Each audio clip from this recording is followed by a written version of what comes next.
전 세계 명품 브랜드 1위인 가방 하면 제일 쳐주는 가방이 루이비통, LV, 루이통 그러지. 가방 회사가 유명한데 이 루이비통이 가방 제조를 잠시 멈추고 면 마스크를 만들고 있어요.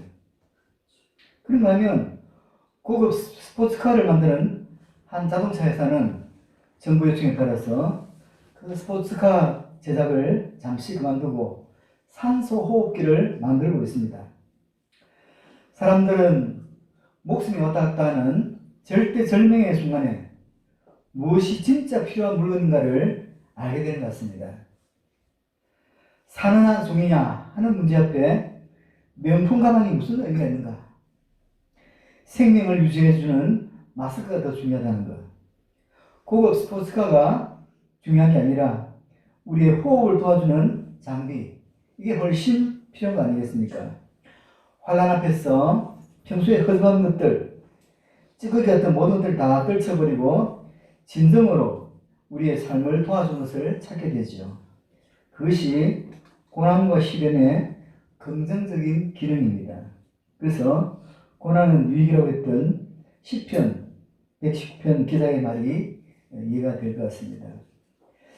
성경에는 수많은 인물들이 등장하는데 한 3만 명 가까이 많은 사람들이 등장하는데 이름만 나온 사람도 있고 잠깐 활동하다가 들어가는 사람, 또 오랜 시간에 걸쳐서 성경의 여러 장에 나오는 사람도 있고 다양하게 이렇게 쓰임받는 사람들이 있습니다. 그가 어떤 인물이었다, 어떤 일을 했다 이렇게 소개되는데, 어떤 인물은 그가 어떻게 출생하게 되었는가, 그 출생의 이야기가 상세하게 기록되는 사람들이 있습니다. 그런 인물은 대부분 구속사와 밀접한 관계가 있거나 그 인물이 구속사에서 차지하는 비중이 클 때 성경은 그 사람이 어떻게 잉태되어서 출생하게 되는가, 그의 어린 시절을 조명해 주는 거죠. 그러니까 아브라함 같은 사람이 굉장히 믿음의 조상으로서 훌륭한 인물이고 엄청난 중요한 인물이고 성경에 많이 언급되지만 출생에 대한 얘기는 없어요. 그냥 베라의 아들이다. 그런데 성경에 이제 출생 기록이 나온 사람이 있어요. 삼손, 사무엘 이런 관점에서 볼 때 출생 기록이 나오는 오늘 우리가 읽은 사무엘은 구속사에서 어떤 역할을 하는지 관심을 가지고 살펴볼 필요가 있다고 하겠습니다. 자, 오늘 우리가 사무엘상 2장을 읽었는데, 사무엘상 2장은 한나의 기도에, 1장에 한나의 기도에 이어서 두 가정의 두 자녀가 소개되고 있어요. 사무엘과 그의 부모의 이야기, 또 제사장 엘리와 그의 자녀들입니다. 아시는 대로 사무엘과 한나의 가정은 최고의 축복으로 결정이 났고, 제사장 엘리와 그 자녀들은 불행으로 그 결정이 나오고 말았습니다. 놀라운 것은 두 가정의 자녀들이 결국은 너무나 달랐지만 처음에는 같은 울타리에서 성장했다는 것입니다. 같은 환경, 같은 울타리에서 자랐던 자녀들이 한 자녀는 최고의 축복으로, 그리고 또 다른 자녀들은 너무나 비참한 비극으로 그 마지막을 장식하고 있다는 것입니다. 분명한 것은 더 좋은 환경이어서 축복의 자녀로, 더 나쁜 환경이어서 저주의 자녀로 성장하는 것은 아니라는 사실입니다. 그렇다면 무엇으로 이들의 가정과 자녀들의 결국을 이해할 수 있겠습니까? 오늘 말씀 안에서 해답을 찾아야 하고 함께 기도할 수 있어야 할 것입니다. 어릴 적에 그들의 삶을 보면 사무엘은 어릴 적부터 드려진 삶을 살았습니다. 하나님 앞에 드려진 자이죠. 세상에 드려진 자가 아니라 하나님 앞에 드려진 자라고 말입니다. 사무엘은 어머니의 서원 가운데 잉태되었고 태어났습니다.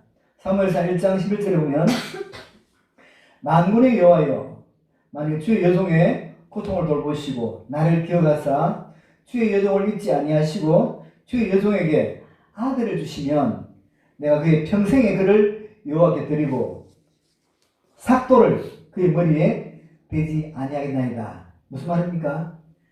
이 사무엘을 나실인으로 데렸다는 거예요. 우리가 나실인에 대해서 믿는 사람들은 알아둘 필요가 있는데, 나실인에 대해서는 구약 성경 민수기 6장 2절에서 21절 사이에 자세히 나와 있어요. 나실인은 히브리어 나자르, 구별하다. 그러는데 나사렛에서 나온 말로 성별된 사람, 구별된 사람을 가리킵니다. 이스라엘은 하나님의 거룩한 백성으로 조직되었고 제사장 나라로 불렸습니다. 나실인에게는 자신의 성별을 위하여 몇 가지 금기 사항이 있었는데 하지 말아야 될 것. 첫째, 포도주나 독주를 마시지 말라. 둘째, 삭도, 칼을 머리에 대지 말라. 머리카락은 힘과 왕성한 생명력을 상징하는 것인데, 머리카락을 길게 자라게 하는 것은 자기의 온 힘을 다해 여호와께 헌신하는 것을 나타냅니다. 나실인의 길게 자란 머리카락은 하나님께서 그에게 주신 특별한 선물로 생각했으므로 소원 기간이 끝날 때 화목제물 밑에 있는 불에 태워서 여호와께 돌려드렸습니다. 그리고 시체를 가까이 하지 말라. 시체를 만지면 보통 사람들도 집 밖으로 쫓아냈는데 나실인의 경우는 더욱 심각하여 머리를 밀고 서원한 기간을 다시 시작해야 했습니다. 나실인의 규정은 일정한 기간이 있으며 관심 있는 사람들이 스스로 원해서 지켰습니다. 내가 언제까지 할 거야. 그러나 사무엘, 삼손 같은 사람들은 태어나기 이전에 부모에 의해서 일생 동안 나실인으로 바쳐졌습니다. 이게 나실인입니다. 자, 이게 평생 하나님 앞에 드려진 자로 살겠다는 거죠. 이렇게 태어난 사무엘은 태어나서 때가 되면 어머니의 소원대로 하나님께 드려지니 1장 28절에 보면 그러므로 나도 그를 여호와께 드리되 그의 평생에 여호와께 드리나이다. 이 말 나도 하는 말씀 볼 때 드려진 사람이 사무엘만이 아니었다는 사실을 알게 되죠. 당시 오늘날로 말하면 하나님의 회막, 실로, 성막을 섬기하는 사람들이 많이 필요하면서 많은 사람들이 함께 드려졌고 거기서 함께 여호와께 경배했다는 사실을 알게 되죠. 자, 하나님 앞에 드려진 사무엘은 자신의 의지와 상관없이 하나님 앞에 드려진 자가 됐을 뿐 아니라 자신도 부모도 알지 못하는 가운데 그를 섭리하신 하나님에 의해서 사무엘은 하나님의 왕국 건설에 쓰임받게 되는 것입니다. 사무엘 안에는 사무엘이 알고 있는 사무엘만이 아니라 하나님만이 알고 있는 사무엘이 있었으니 선택 여지가 없었습니다. 어찌 사무엘뿐이겠습니까? 저와 여러분도 많은 갈등 가운데 주의 길을 가야 했으니 여기에는 선택으로가 아니라 하나님의 섭리 안에서 드려진 삶을 살아내야 했던 것입니다. 사무엘은 부모가 소원하는 것으로 하나님께 드려졌는데 사무엘이 드려졌던 그 당시에 회막의 환경은 어땠는가? 사무엘상 2장 11절에 보면 엘가나는 라마의 자기 집으로 돌아가고 그 아이는 제사장 엘리 앞에서 여호와를 섬기니라. 엘리 앞에서, 문제는 이 엘리 앞에서는 최악의 상태였다는 거죠. 엘리의 무능과 더불어 대제사장 엘리의 직임을 이어받게 될 그의 두 아들 홈리와 비나스는 최악의 상태였습니다. 엘리의 아들들의 상태에 대해서 12절은 이렇게 소개하고 있습니다. 엘리의 아들들은 행실이 나빠 여호와를 알지 못하더라. 이 구절을 전에 성경을 보면 엘리의 아들들은 불량자라. 저들이 하나님을 알지 못하더라 했는데, 하나님을 알지 못한다는 말은 지식적으로 알지 못한다는 말이 아닙니다. 저들은 어려서부터 아버지를 통해서 하나님을 알았고 하나님을 섬기는 법을 배웠습니다. 그런데 삶으로 하나님을 알지 아니했던 것입니다. 지식적으로는 하나님을 알지만 의도적으로 하나님을 거역하고 거부했던 거죠. 홈리와 비나스는 아버지로부터 제사장직을 이어받게 되니 지식적으로는 제사장직을 잘 알고 성장한 사람들이었습니다. 그런데 저들이 여호와를 알지 아니하더라. 성경은 한마디로 그들을 평가하고 있습니다. 의도적으로 하나님을 거부하는 자녀들로 성장하면서 제사장직만 물려받은 것입니다. 오늘날로 치면 사명감도 없이 그냥 단임 목사직을 물려받은 것입니다. 안타깝게도 그렇게 사명감도 없이 받은 그 제사장직은 저들에게 저주였습니다. 그리고 많은 사람들, 많은 성도들에게 고통이었습니다. 이런 엘리의 아들들이 어떻게 하나님을 의도적으로 거부했는가? 안타깝게도 엘리의 아들들은 제사장의 아들들로서 무디어질 대로 무디어진 가운데 어떤 면에서 죄에 대한 기준이 상실된 가운데 성물에 손을 대기 시작합니다.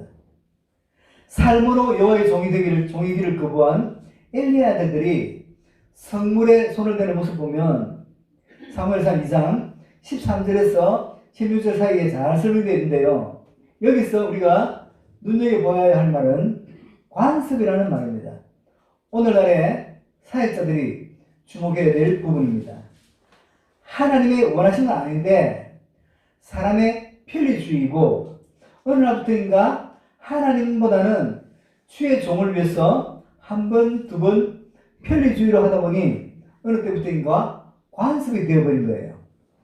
너도 그렇게 하고 나도 그렇게 하다 보니까 무엇이 잘못되었는지 조차 모르는 그런 상태가 된 거죠. 오늘의 교회의 모습 또한 그러하니 인간적으로 생각하면 그럴 수 있어. 하지만 은연중에 사역하니 교회를 매매하는 것이 부동산 매매하는 것과 똑같은 모습으로 흘러가는 거예요. 교회는 어떤 중요한 결정이나 선택할 때 이익이냐 손해냐 돈을 기준으로 하면 반드시 대가를 지불하게 됩니다. 목회를 하다 보면 가끔 그런 유혹에 직면한 경우가 많이 있어요. 실제로 제가 아는 교회인데 그 교회 앞에 큰 소아과 병원이 세워지는데 그 앞에 교회 주차장에서 지어놓은 건물이 하나 있는데 약국하는 물이 보니까 이게 기막힌 장소예요. 약국하면 대박날 장소예요. 딱이야. 요즘 뭔가 딱이야 하는데 딱이야. 약국으로는. 그래서 이제 교회 와서 담임 목사님한테 이 장소를 약국으로 좀 임대해주면 안 되겠냐고. 그래서 목사님이 교회에서는 이 장소가 교회 주차장용으로 매입했기 때문에 취득세를 감면받았는데 약국으로 세를 주면 세무서에 9천만 원 내야 된다. 그러니까 이분이 좋아요. 그 취득세 9천만 원은 제가 부담할게요. 그리고 권리금 1억에 매달 월세로 450만 원 넣을 테니까 그 돈으로 교회에서는 구제비나 선교비 하면 좋지 않겠습니까? 하는 겁니다. 사실 교회에서는 이 장소를 거의 사용하지 않기 때문에 세를 주면 많이 이익이 되겠죠. 근데 목사님은 단번에 거절했습니다. 교회가 그런 쪽으로 가면 언제 마귀 역사가 있을지 모른다는 거죠. 참 희한하게 우선 종 같은 거 이게 엄청나게 말씀되는 때가 많아요. 말이 많아진다고. 그 돈 있어도 그만 없어도 그만이니 교회는 교회로서의 모습을 잃지 않아야 된다. 교회는 종종 이런 유사한 일들에 직면할 수 있어요. 엘리 아들들이 어느 정도로 악해졌습니까? 제사장의 사환이 새살구리를 가지고 와서 어떻게 하냐면 사무엘상 2장 14절에 보면 처음에는 한두 명에게 그렇게 하다가 나중에는 아주 길이 나서 성막에 오는 모든 사람들에게 그랬던 것입니다. 이것이 관습이 됐다는 거예요. 무서운 거죠. 이 관습이 어느 정도로 타락하고 어느 정도로 악해진지 볼까요? 15절 16절인데요. 그동안은 제사를 들어와서 제물에 손을 댔지만 이제는 기름에 태우기 전에도 하나님 앞에 드리기 전에도 우리 제사장이 삶은 것은 별로 안 좋아한다. 그러니까 생것을 내놔라. 그것을 숯불에 구워 드신단다. 하나님께 드리기 전에 이것을 가져가는 거예요. 삶는 것보다는 날 것을 더 좋아한다면서. 이때 제사를 드리러 온 사람이 이것은 하나님께 먼저 드려야 된다. 줄 수 없다. 하면 사환이 억지로 빼앗아갔다는 것입니다. 무섭지 않아요? 교회가 물질 중심으로 무너지기 시작하면 어디까지 무너질 수 있는지, 교회가 목양 중심이 아니라 경영 중심으로 가면 어디까지 무너질 수 있는지 단적으로 보여주는 아주 무서운 구절이죠. 처음에는 제사를 드린 후에 가져갔는데, 그러니까 그것이 잘못된 길로 굳어지면 하나님께 드려지기 전에 하나님의 것을 손대고 그것이 양심의 각색마저 없어지는 자리까지 가는 거죠. 어느 날 관습이 되는 거죠. 오늘날의 한국교회가, 큰 교회는 말할 것도 없고 작은 교회도 하나님의 돈을 별로 죄의식 없이 아무렇게나 쓰는 경우가 참 많아요. 큰 교회는 문제되고 작은 교회는 어려우니까 봐줘도 될까요? 이런 것을 보는 성도의 상처는 얼마나 큰지 몰라요. 교회는 교회로서의 모습을 견지하고 하나님 말씀에서 벗어나면 안 되고 인본주의로 걸으면 큰일 나는 것입니다. 하나님 앞에서 호랑대오가 무너지면 어느 순간 박살나게 됩니다. 제사장들의 타락이 얼마나 무서운 게 뭐냐면, 이 제사장들의 타락을 도우는 사람들이 있었는데 제사장의 사환들입니다. 그들이 앞장서서 우리 제사장님은 구운 고기를 먹어야 한다고, 삶은 고기는 입맛이 안 갔다고, 그러니까 날 것을 내놔라. 하나님께 드리기 전에 내놔라. 안 됩니다. 제사 드린 후에 가져가세요. 그러자 빼앗아가는 것입니다. 이 사관들이 누구죠? 오늘날로 하면 큰 교회 목사님 주변에서 먹고 사는 사람들입니다. 교회는 섬기는 것이지 교회를 이용해서 이익을 추구하면 자신도 모르게 무너지게 되는 것입니다. 저는 제가 의로워서 이런 설교를 하는 게 아니라 저 자신도 저를 지켜내야 되기 때문에 두렵고 떨림으로 이런 설교를 하는 거죠. 교회는 목사의 소유가 아닙니다. 교회는 누구도 소유권을 주장할 수 없어요. 오직 하나님의 것이고 그 누구의 것도 아닙니다. 성경이 말한 대로 하나님이 말씀한 데서 이탈하여 한 번, 두 번 가다 보면 하나님의 뜻은 아니지만 이것이 관습이 되고, 관습이 되면 이것이 죄인 줄도 모르고 죄를 짓는 종교적 행위를 하게 되는 것이죠. 이렇게 되는 이유가 무엇일까? 사무엘상 2장 17절은 이렇게 말합니다. 이 소년들의 죄가 심히 크면 그들이 여호와의 제사를 멸시하였더라. 습관적 제사, 습관적 예배자로 살아가면서 자신도 모르게 무너져가는 것입니다. 예배 가운데 은혜를 입지 못하고, 기도 가운데 은혜를 입지 못하고, 능력을 받지 못하니 그 눈앞에 보이는 유혹을 이겨내지 못한 것입니다. 우리는 육적 사람과 영적 사람을 동시에 가지고 있어요. 육적 사람은 재미를 추구합니다. 영적 사람은 은혜를 추구합니다. 재미의 결국이 뭐죠? 재미의 결국은 세상이 원하는 것으로서 결국은 멸망입니다. 그러나 은혜의 결국은 너도 살고 나도 사는 것입니다. 그래서 이런 말씀 들으면서 여러분은 목사를 위해서, 교회를 위해서 기도를 많이 해야 되는 거죠. 우리의 기도는 주님, 거룩하게 살다가 거룩하게 죽게 하옵소서, 이런 기도를 할 수 있는 게 얼마나 큰 축복인지 모릅니다. 이런 기도하기가 쉽지 않더라고요. 여러분, 하나 무너지면 또 무너지고 또 무너지고, 성물에 손을 대면 그것으로 끝나는 것이 아닙니다. 이제 어디까지 가지요? 제사장들의 엄난입니다.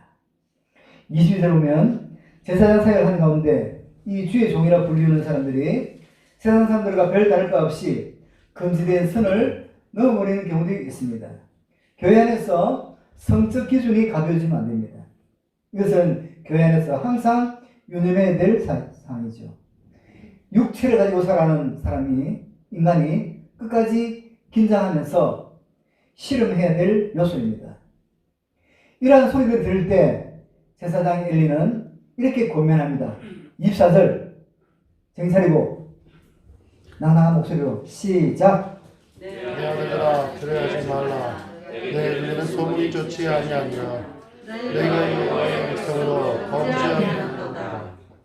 이 제사장들의 죄가, 목사들의 죄가 무서운 것은 그들의 범죄로 끝나는 게 아니라 여호와의 백성으로 범죄하게 하기 때문입니다. 음란을 행하게 되면 목사만의 죄가 아니라 성도들로 하여금 함께 죄를 짓게 합니다. 또 그 소문을 듣는 성도들이 분노하고 정죄하는 가운데 함께 범죄의 나락으로 굴러떨어지기 때문이죠.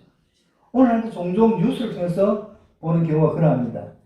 나이와 아무 상관이 없어요. 전에 TV에 나왔던 할배 목사님 기억하세요?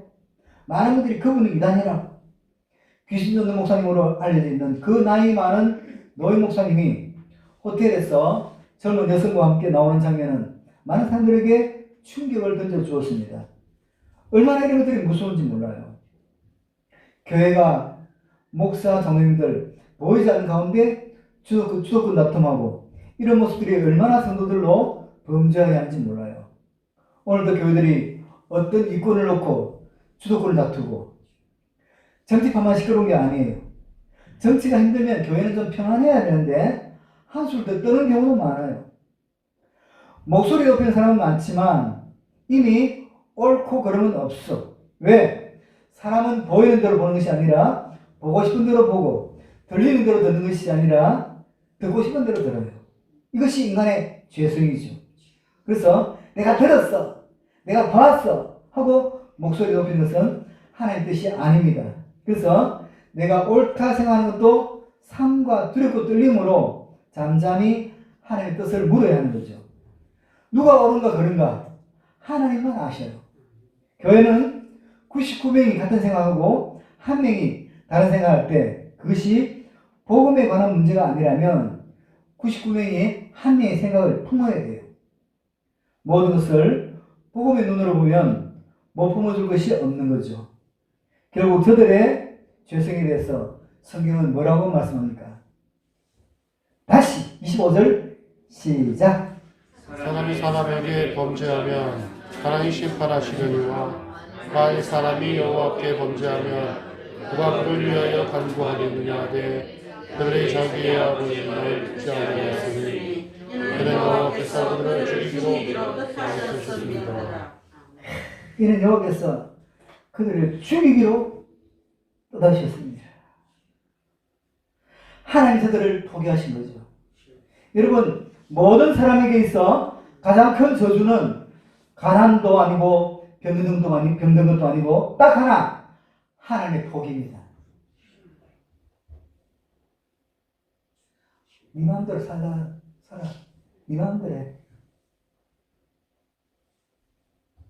그래서 하나님이 벌 주고 막 이렇게 막 간섭하는 것은 관심 있고 그것도 좋은 거예요. 부동하게 해도 그게 하나님 사랑하시고 그게 좋은 거라니까. 근데 냅둬. 이게 제일 무서운 거예요.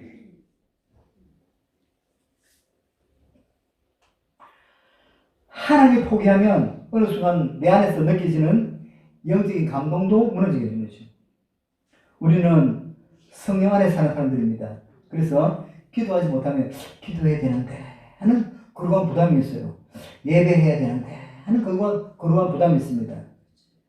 혹시 어느 순간 실수하여 죄 가운데 있을 때 이러면 안 되는데 이 민감한 하나님의 소리에 반응해야 되는데 이것을 한 번, 두 번 외면하게 되면 어느 날부터인가 굳어졌어. 그 느낌마저 없어지게 됩니다.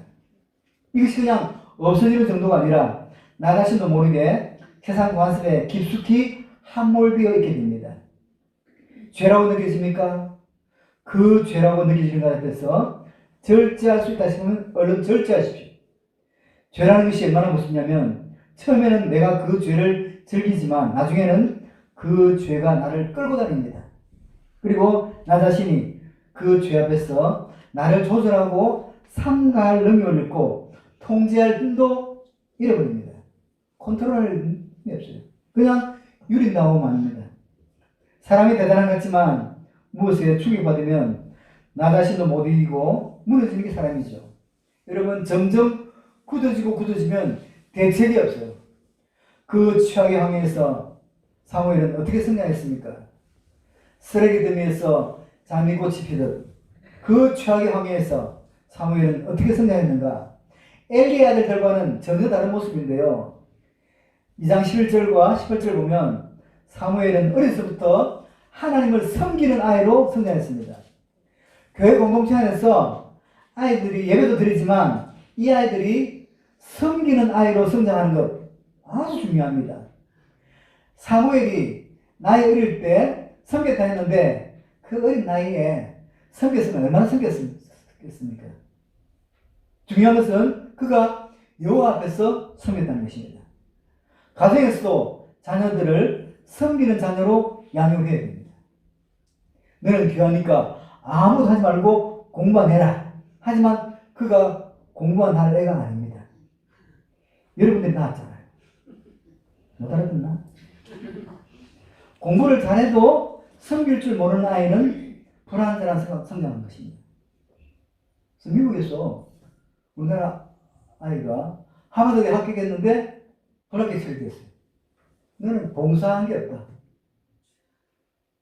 그 지식 가지고 봉사한 게 없으면 너는 그 지식으로 악한 대로 갈 가능성이 많다.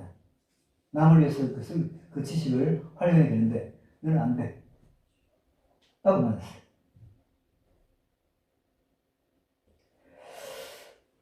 그래서 집안의 아이들도 일주일에 한 끼 정도는 아이들이 밥을 해서 엄마를 먹게 하고 하루 정도는 아이들이 청소를 다 하게 하고 이런 것들이 아이들에게 아주 유익한 모습으로 기억에 남게 될 것입니다. 처음에 말을 안 들으면 도착하면 배선 줄게 이런 식으로 해서 돈으로 꼬셔서라도 함께 하는 것도 또 괜찮은 방법일 수 있습니다. 그러면 섬겼다 어떻게? 18절에 보면 세마포 옷을 입고 어릴 때부터 구별된 사람으로 오늘날로 하면 가운을 입고 산 거예요. 세상의 옷을 입은 것이 아니라 하나님의 옷을 입고 하나님을 섬긴 거죠. 무엇보다도 사무엘은 어릴 때부터 경배자로 살았으니 사무엘상 1장 28절에 보면 그러므로 나도 그를 여호와께 드리되 그의 평생을 여호와께 드리나이다 하고 그가 거기서 여호와께 경배하니라. 모든 하나님의 사람들에게 있어 가장 기본은 경배자, 예배자가 되는 거예요. 특별히 교회에서 앞장서서 섬기는 분들이 유념해야 될 요소이니 먼저 경배자로, 예배자로 자신을 지켜내야 됩니다. 우리가 교회에서 여러 가지로 섬기다 보면 다른 사람을 섬기는데 힘을 쓰다 보니 정작 자신은 예배에서 무너져 있는 경우가 참 많이 있어요. 찬양대가 예배를 돕지만 정작 자신들이 예배를 놓아버리면 영적 유익은 없는 것입니다. 전에 청년들이 집회에서 막 앞에서 막 열심히 뛰고 굴리고 찬양하다가 예배 시간 되니까 바로 골아떨어요. 이거는 진짜 너무 잘못된 거예요. 하나 의미가 없어요. 그래서 모든 봉사자들은 먼저 예배자로서의 모습을 잃지 않도록 기도를 많이 하고 봉사의 자리에 서야 합니다. 주차 안내한다, 무슨 안 해. 하나 이것도 그게 목적이 아니고 예배하기 위해서. 다 올 수도 없고 예배 안 하는 거죠. 근데 계속 예배도 안 오고 그래서 뭐 이렇게 하면 이거는 참 많이 잘못된 거예요. 뭘 왔어? 그게 중요한 거 아니에요. 우리는 찬양만을 위해서 이 자리에 온 것이 아닙니다. 설교만을 위해서 여기 온 것이 아닙니다. 먼저 예배자의 자리에 있어야 합니다. 찬양 인도자가 찬양 인도만을 위해서 오게 되면 찬양이 끝나면 그 자리를 빠져나가게 됩니다. 그러면 무너집니다. 삶과 들고 떨림으로 나 자신을 하나님께 먼저 세우는 이 부분이 얼마나 중요한지 몰라요. 사무엘이 성장하는 가운데 우리가 또 하나 사모하는 부분이 2장 26절이죠. 아이 사무엘이 젊는 사람에 여호와와 사람들에게 은총을 더욱 받더라. 이렇게 하나님의 사람으로 성장하는 사무엘을 보면서 그가 2장 11절에 보면 제사장 엘리 앞에서 여호와를 섬겼는데 그 엉터리 제사장이지만 그 앞에서도 환경을 거부하지 아니하고 온전히 하나님을 섬겨 나간 거예요.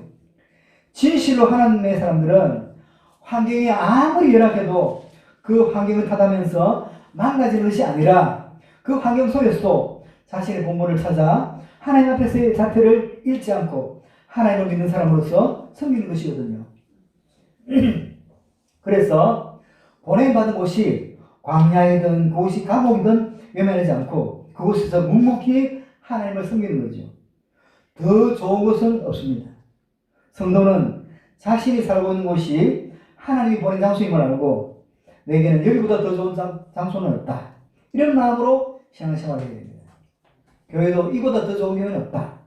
이래야지 맨날 어떤 교회 좋을까 이러면요 재미가 없어요.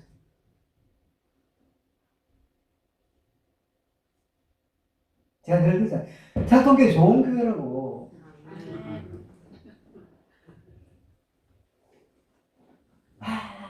좋은 교회. 제가 많은 교회 다녀보지만 왜 이렇게 좋은 교회. 이런 전원마을에 있는 교회는 별로 없어. 교회 앞에 포도가 열리는 교회가 어디냐? 지금 진달래가 철쭉이가 지금 팍 피어서 얼마나 예뻐. 어디 사진 하나 찍었습니다. 예쁜지. 좋잖아요.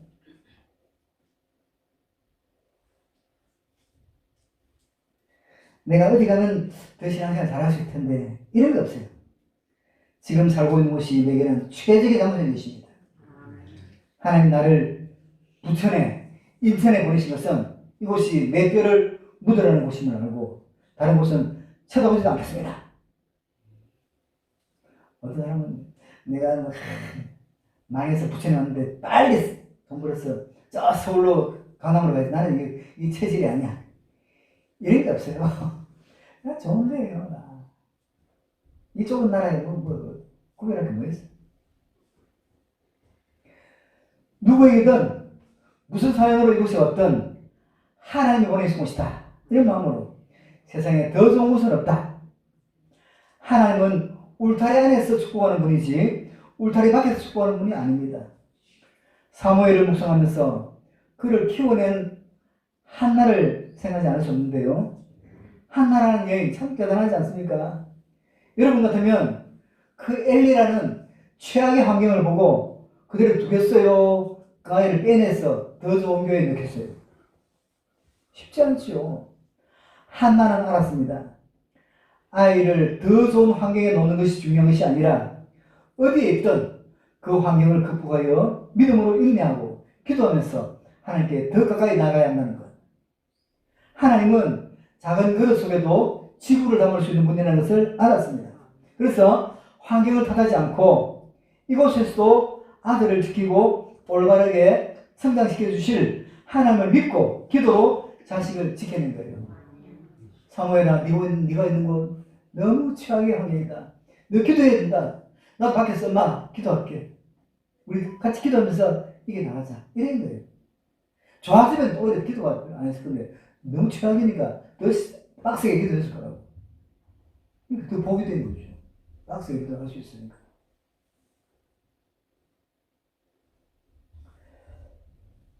사무엘은 어머니 한나가 사무엘상 1장 11절에 서원기도 하면서 난 아들입니다. 그 서원 가운데 17년 만에 아이를 품에 안았을 텐데 얼마나 예뻤겠어요. 얼마나 귀한 아들입니까? 그런데 자신을 내려놓고 서원을 지키려고 아들을 여호와께 드려요. 여러분 놀랍지 않습니까? 한나가 아들 사무엘을 엘리, 홈리와 비나스 얼마나 타락한 이 소굴에 아들을 이 소굴을 몰라서 아들을 거기에 보냈겠습니까?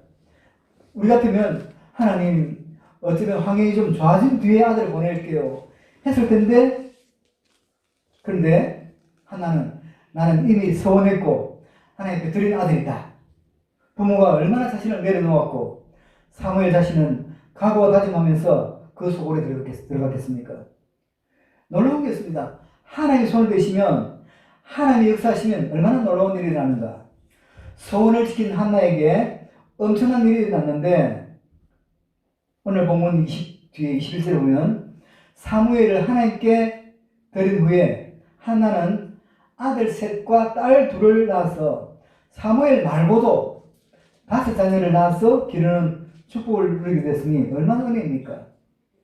여호와께서 한나를 돌보시니, 여러분, 하나님이 때가 되면 여러분을 돌보시고 만져주실 것입니다. 하나님이 하고자 하시면 아이 하나도 못 낳던 여인이 사무엘과 또 5자녀를 낳게 하셨으니 이것이 하나님의 역사하심입니다. 여러분, 하나님의 은혜를 보시면 우리 부족한 가정도, 우리 교회도 부족함이 없을 것입니다.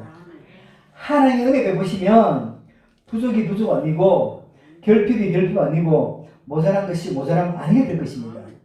그래서 우리는 이렇게 기도해야 됩니다. 주여 나를 불쌍히 여기소서. 그 능력의 손을 우리에게 얹으시옵소서. 여호와여, 내게는 주님의 은혜가 필요합니다. 내게는 그 하나님이 있어야 합니다. 그렇게 기도해야 돼요. 자, 사무엘이 이렇게 멋지게 성장할 수 있었던 이유가 뭘까요? 한나가 서원한 대로 자식을 드릴 수 있었던 이유는 뭘까요?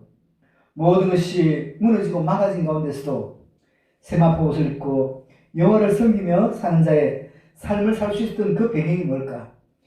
기도에서 무너지지 않았기 때문입니다. 한나가 기도를 놓아버리지 않았고 사무엘 역시 기도의 손을 놓지 않았기 때문에 이 둘을 통해서 하나님의 위대한 역사는 이루어져 갔으니 이스라엘 통일왕국 하나님 나라의 기초를 쌓게 하는 위대한 하나님의 은혜죠.